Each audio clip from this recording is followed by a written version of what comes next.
This is Scott the Fix-It Guy. Today we're dealing with a Duet washing machine that won't drain, and these are a couple things you can do to get it draining again. So the first thing we do is get it unplugged and turn off the water.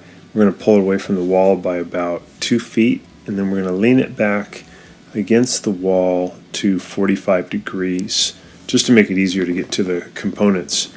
Make sure that it is pretty secure before you start working with it. Make sure that it won't tip back forward towards you. So we're going to remove 2 of these screws here at the bottom that are holding the bottom plate on, and I'm using a Torx 15 bit to get those off. So spin out the left one,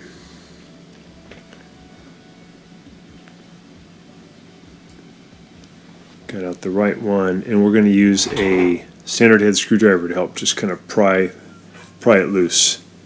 Then I'm opening up the coin trap here by turning left. See if there's any obstruction in there. When you tilt the machine back, it's less likely any water will come out, but it's probably better to bail all the water out first.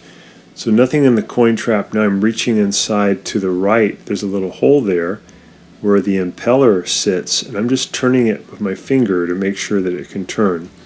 It is turning okay, so I want to open it up now and see if I can figure out what's going on with the pump. So I remove one little screw here from the front, and I'm going to remove the little modular electrical connector on the right side of the motor, and then I just got to take off the 2 hoses that are connected to the drain housing. There's the big black one behind that brings water from the tub to the drain, and then there's a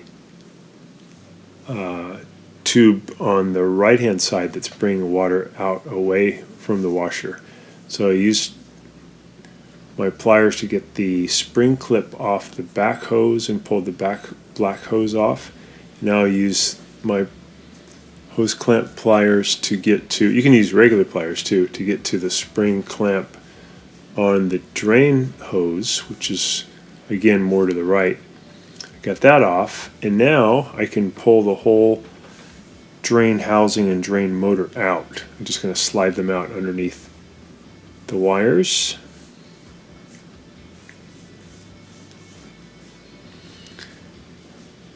That'll give me a chance to get a better look what's going on. Sometimes there's things caught inside the housing that are keeping the impeller from turning. It did feel like the impeller was okay though, that it was turning, so there might be something else going on.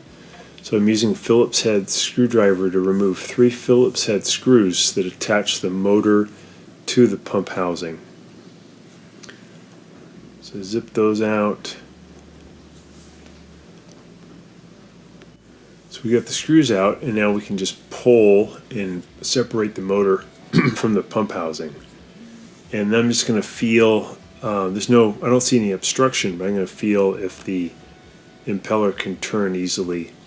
It's turning easily, but it feels like it's a little bit loose. It feels like it's not really on the shaft very well.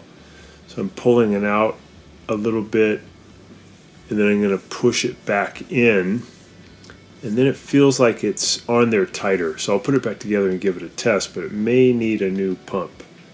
So thanks so much for watching. Please subscribe to our channel when you get a chance.